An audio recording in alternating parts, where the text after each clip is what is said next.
your friend in Central Illinois.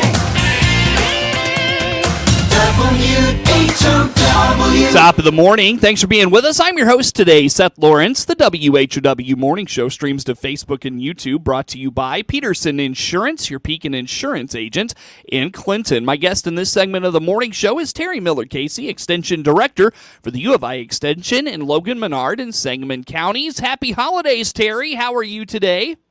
I'm doing just great. Happy holidays to you, too. Well, thank you, Terri, and thank you for making time for us. It's always good to have you on the program to talk all things extension. And, we were talking in the break there, Terri, meeting season for farmers is in full swing. We had the Farm Bureau meeting just a few weeks ago. I know the farm broadcasters had their annual meeting in Kansas City around the Thanksgiving time. So, and plenty more coming up. I know there's lots of things on the calendar, and we're going to kind of dive into some of those. Let's start with first of all, some 4-H programs that are going to really kick into high gear once we hit the first of the year. Terri, tell us what we've got coming up on the calendar. Yeah, we've got a nice collection of a wide variety of 4-H programs. So again, 4-H caters to kids with all kinds of interests, and we're kicking it off on January 15th with a 4-H leadership adventure. This is for any youth 8 to 18. And it's held at our Sangamon County Extension office in Springfield. And it's going to show kids how they're the leaders. I think a lot of times when we think of leaders, especially young people, they might think of a CEO or they might think of the principal of their school, but they don't see themselves as leaders, and they are. So we're going to show these kids how they can be leaders, develop their leadership skills, act as a role model to others, and just also be help lead themselves in their futures and their careers. And so that is free of charge. It is from 10 to 2 p.m. on January 15th at our Springfield office.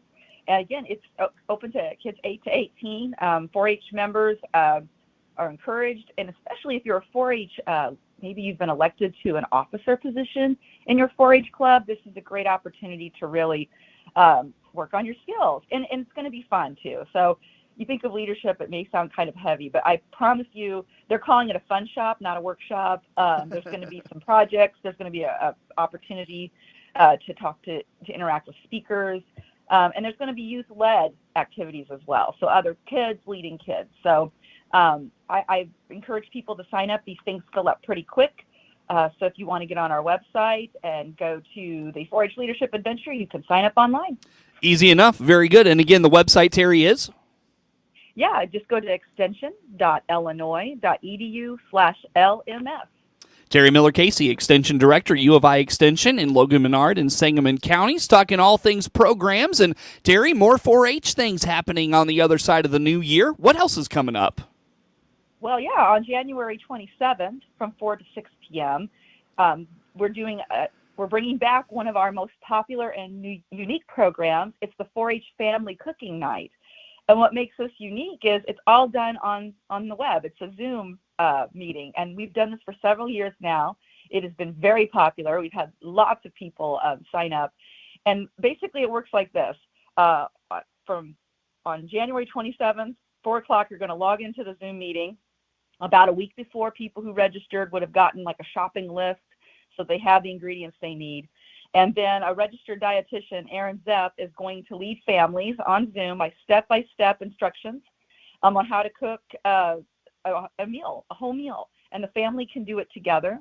And then at the end, the family can eat the meal that they cooked together. So a very unique blending of in-person and web. And it seems to work. People really like it, and they get to do it in their home kitchens, and they get to all do it together as a family. That's cool. Good stuff. So put that on the calendar as well. That'll be coming up. Anything else, Terri, to mention as it relates to 4-H and programs? Yeah, we do. We have several more. Actually, in February 24th, we're going to have a poultry and rabbit workshop. Mm-hmm. Again, February 24th from 10 to noon, and that's going to be in our Lincoln office. And that's for any of our 4-Hers who are thinking about getting into poultry or showing their chicken or showing their rabbits, and maybe they don't know what to do. They don't know what the judges are going to ask for. They want to make sure that they're caring for their animal properly. And so this is just a great introduction course for those kids, and even to find out, is this really, what I'd like to do in the future? And it's being led by some longtime 4-H volunteers and some very, very knowledgeable and experienced folks in both poultry and with rabbits. So again, that's February 24th, 10 to noon in Lincoln. Yeah, kind of getting kids ready for the fair season. That's right around the corner. We'll be talking about that before we know it, Terri. Oh, stop it! I mean, I love fair season, but I don't want it to be that fast. Nope. I hear you. Very good. So again, put that one on the calendar. What else do you have for us today, Terri? Yeah, and just real quickly, getting ahead a little bit, these do fill up quick, so I'm mentioning them now. On March 4th from 10 to 3 at our Petersburg office, we are having a 4-H crime and spy fun shop. It's open to any youth 7 to 13, and it's really interesting. We're going to be assisted in this by the Illinois State Police. So kids are going to learn a lot about biotechnical crime-solving skills, way over my, understanding. So maybe I need to take the workshop and to learn about biometrics and to help just learn about how crimes are solved today, but also have fun with the spy stuff because every kid wants to really be a spy. Sure. Very good. So fun stuff there then. Yeah, and it's all free again, and it's March 4th. And then finally, exploring arts and culture. So for those kids who are into the arts or would like to learn more about culture, we've got a workshop for you on February 19th from 10 to 2, and that's going to be at our Springfield Extension office. It's open to 8 to 18, so it's wide open to the entire 4-H age group, and it is going to be about arts, culture, learning about storytelling, learning about colorful yarn painting from Mexico, Chinese shadow puppetry. There's just a whole bunch of really unique things that we have not done before as a program. So if you got a kid who's interested in the arts and cultures, February 19th, bring them to Springfield. Very good. And Terri, where do folks go to find information on all of these programs? And again, just one more time, emphasize the point about how they fill up fast. Yes, they fill up very quickly. So if you want to register your 4-H'er for these programs, go to extension.illinois.edu/LMS. You go to the events tab and you will see the registration there. And if your kid's not already a 4-H member, we would love to have them join 4-H. So, as you can see, we have lots of different activities for kids of any interest. Terri Miller-Casey, Extension Director, U of I Extension in Logan, Menard, and Sangamon counties, is our guest on the phone here for this morning. We talk all things programs. And Terri, again, other side of the new year, we mentioned it is meeting season, and farmers are all over the place with all sorts of things going on for them. There's some things that the U of I Extension is hosting that farmers can get involved in and probably take an interest in. What do we have for them? Yeah, definitely. It's that time of year. So first off, on January 30th from 9 to 1 p.m. at the Bank of Springfield Center in Springfield, there is a certified crop manager training, and it does have a fee of $40, but boy, are you going to get some information. Most people who have livestock know that if you have more than 300 animals, then you have to have at least one employee certified in environmentally aware manure management techniques. And so this is an opportunity for those livestock producers who have over 300 head of livestock to come get this training.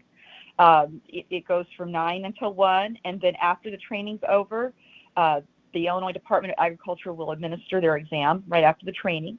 And so our fee for the training is $40, and then the Illinois Department of Ag certification fee is $30. So but it's an opportunity to do the training and take the test all at once. And I like to take a test when I'm fresh with information personally. So this is a really great opportunity for folks who are in the livestock industry to do that. In addition to being in Springfield, they are doing these trainings in Mammoth, Illinois, Morris, Freeport, Effingham, Breeze, and Pittsfield. So if you can't make it to Springfield, there are other opportunities. And if you go to our website and you go to this event, those other dates are listed as well. Maybe a dumb question, Terri, but does Central Illinois have a lot of those farms or operations with 300 plus livestock accounted for? Yes, more than you think. And 300 seems like a lot, but today's standards, it's really not. So yeah, we have quite a few folks that this definitely applies to. And then we also have youth who like to participate in it to be more knowledgeable as well as they're looking to maybe have a career in livestock management. Now, the youth who go through it, They don't qualify as that one employee on duty if they're under 18, but they certainly learn a lot of skills from it, a lot of understanding. Sure. Very good. Very good. So, again, the when and where on that one there, Terri? Sure. It's January 30th, 9 a.m. to 1 p.m. at the Bank of Springfield Center in Springfield. So put it on the calendar. Be a part of it. Any other programs of interest for farmers and producers out there? Oh, yeah. The February 7th Crop Management Conference in Champaign, definitely worth attending. It is an $80 fee if you register by January 31st. If you procrastinate, February 1st through 7th, it is $100. However, if you're a student, it's $20. So we really encourage students to come and learn about today's best crop management, research and how it applies to our farms. Plus, anyone who attends gets 7 hours of continuing educational units, so CEUs that people often need for their certified crop advisor certification. So that's a good way to get 7 CEUs and learn about the latest in crop management. February 7th, again, 8 to 4 at the iHotel Conference Center. With that fee, we do feed you because we like to keep people fed. It's important to keep your strength up. And then we're just going to cover a wide range of things. We have a field crop entomology expert, a weeds expert, an agronomy expert, field crop pathology, crop science, and then a state climatologist will also be there. So wide-ranging discussion on all things you need to know to really help manage your operation and your crops. And again, register now and you can save $20. Easy enough, so put that on the calendar as well. What else do you have for us this morning, Terri? And then we have the Dudley Smith Farm Winter Meeting, and that's actually over in Christian County. It's in the Taylorville office, but it is the annual winter meetup that covers the Dudley Smith Farm, which is a research farm operated by the University of Illinois over there by Taylorville. And every year this is a really great opportunity for folks to learn more about herd management and strengthening their cattle operations. That talks about all kinds of subjects that impact managing beef cattle operations all year long. And it's a good chance to come together and just learn from other folks who are in the industry and to have some great conversations with some of our specialists from campus. We're going to have our extension livestock economic specialist speaking, and we're going to have a beef producer from Shelby County talk about their successful grazing techniques that they've used. And then we're going to talk about cover crops, planting dates, how timing is so important for cover crops. And then they're going to go over the latest Dudley Smith research that's come from their cover crop and drainage management research project they've had going on for a number of years. And then, of course, we're going to feed you because, again, you got to keep up your strength. Terri, I didn't catch when that was. Sure. It's February 16th, 9:30 to 1 p.m. in Taylorville. Easy enough. So put all those on the calendar. A lot of things coming up, Terri. Did we miss anything you want to put out there for us today?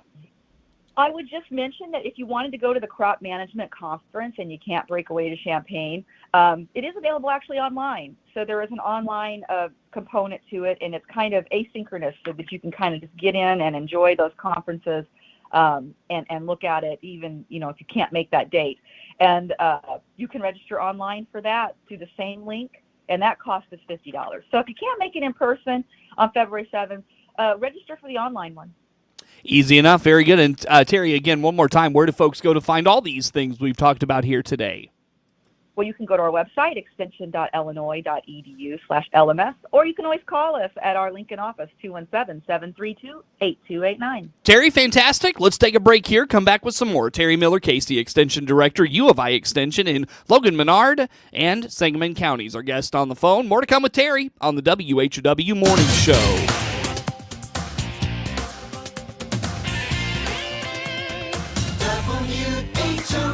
WHOW.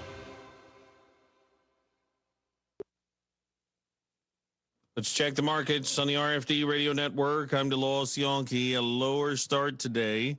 March corn down 1, 476. May down 1 1/4, 488 1/4. July down 1 3/4, 497 3/4. December corn down 2 1/4, 506 1/4. Soybeans giving back pretty much what they gained yesterday and a little bit more. January down 13.5, 13.5. March down 15.75, 13.24 July down 14.75, 13.41.5. November 24 down 12.25, 12.71.75. Soybean meal down 4.10. Soybean oil down 32. Chicago March wheat down 2.25, 6.14 3/4. Kansas City March up a fraction at 6.28. This is the RFD Radio Network. At Baum Chevrolet Buick, above and beyond is standard practice. This is Scott Baum from Baum Chevrolet Buick in Clinton and Farmer City. When you shop for a vehicle, there's nothing standard about it. You simply don't do it every day. That's why our sales staff will ask questions, listen, and help you find the transportation solution that checks all the right boxes. Come see our selection and start your search for a new Chevrolet or Buick today. BaumChevyBuick.com. Right from the start. For the latest in Central Illinois agricultural news, visit IllinoisFarmRadio.com. Get updated information on markets, weather, ag news, local interviews with NAFB farm broadcaster Jared White, and much, much more. All at IllinoisFarmRadio.com. Connexus will provide local, reliable, affordable, and speed-of-light fiber internet to Clinton. Get on the install list now by clicking the Connexus icon at DeWittDailyNews.com. Fiber internet is coming to Clinton. Get on the install list now. Your friend in Central Illinois, WHOW. Once again, and good morning. Thanks for being with us. I'm your host today, Seth Lawrence, and the WHOW Morning Show streams to Facebook and YouTube. It is brought to you by Peterson Insurance, your Pekin Insurance agent in Clinton. Terri Miller-Casey is Extension Director at the U of I Extension in Logan, Menard, and Sangamon counties. Terri, let's talk about the spotted lanternfly, spotted in Illinois, no pun intended. How about this? Yeah, spotted lanternfly has been spotted. Unfortunately, yeah, this year it was up north, but we did have the first confirmed locating of a spotted lanternfly in Illinois, and so that's obviously created concern, and we want to definitely get awareness out there about it. So on January 11th, from 1 to 2, we're doing an online workshop that's going to discuss it. It's just one of those little unwanted invasive pests that we've unfortunately been having to deal with more and more frequently. So we want folks to know how to identify it, what they need to do if they see it, how they report it, and as well as how to manage it and to prevent its further spread. So we're going to have some experts talking on that. We're also going to have someone from the Morton Arboretum. They're going to explore why monitoring for spotted lanternflies in winter is important, and how you can help, reduce its spread. And, we want to definitely stay on this. So tell us a little bit, Terri, about its background. I mean, is this something that is, I know like with some invasive species, they come in cycles, right? They may be here for a couple of years, then they're gone for a while, back for another bit, and they kind of come and go. How about this one? Well, I think once it gets a foothold in, it stays, it establishes itself. And it is originally from Southeast Asia. And, it is out of its normal environment. And so our local species don't have really a resistance to it. It's a tale that we've heard over and over again with invasive species. And the problem with the lanternfly is that it causes damages to the plant by sucking its sap.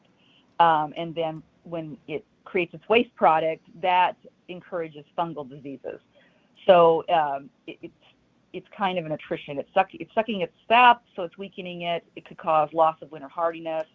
You might, like with vine, it's really, really scary to folks who have, vineyards, because it can cause all kinds of problems. Vine death, not getting the bloom, and then you have problems with funguses. So the good news is some preliminary research coming out of some areas we've had it longer than us out east is it might not be quite as devastating as we first thought it might be, but it's still not good. It's really, really hard on vine crops, but it also can affect trees and other crops as well. So, yeah, it's one of those things. Unfortunately, it's new to our environment, and we're living through a real life experiment at this point. Yeah, for sure. Now, what types of things should, I guess who should be looking out for this? What should they be looking out for? How about some of those things? Yeah, I think it's kind of everybody can play a role in helping to spot it. I know the one up north, I believe, was spotted by a gardener who noticed it. So between our gardeners, between our farmers, between folks that are just out enjoying nature, I think we can all play a part in helping to spot it. Spotted and spotting, that's just so funny. There's so many ways to connect those together. But I think it's really important that everyone can play a part in this. And when we identify them, we can begin to look for their breeding and where their colonies are, and that can really help. So I think it's something everybody can play a part in. Sure, very good. So, Terri, anything else on that we haven't touched on? Well, as far as the spotted lantern, I really encourage folks on January 11th, if they can, to get online for the 1 to 2 webinar event. Of course, we do record a lot of these, and so you can come back and see it again later and get that information, because it's really important. We want folks to be able to know more about it. But we're also going to offer a strategies to reduce nutrient pollution and protect waterways on February 8th at 1 p.m. and then limiting light pollution on March 14th at 1 p.m. So if you're really into the environment and you'd like to learn more, there's a couple of more workshops in the series. Goodness gracious. Terri, I got about a minute here with you yet still. Again, highlight the opportunity to go back and get the material that is presented at these webinars, at the website, the opportunity to review what was presented if folks couldn't make those. How about that? Yeah, I would say one of the things I highly recommend folks do is, even if maybe you can't tune in during that time, is go ahead and register for the event. Because that's going to get the materials sent to you that go along with it, and then it's going to get you a link to recordings afterwards, so you can have those. So with our webinars, especially if, obviously if they have a fee, you want to be careful there, but these are all free. So go in and register, even if you're not available during that time, because that will open up access to you having those materials. And then, of course, if you go to our statewide website, Illinois Extension, and you go to the different program areas, you can find links to a lot of our videos. Terri, where again the website is?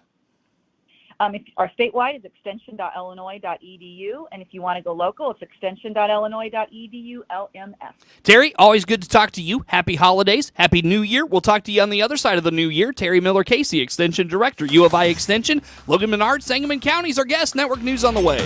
WHOW. The Big 1520 WHOW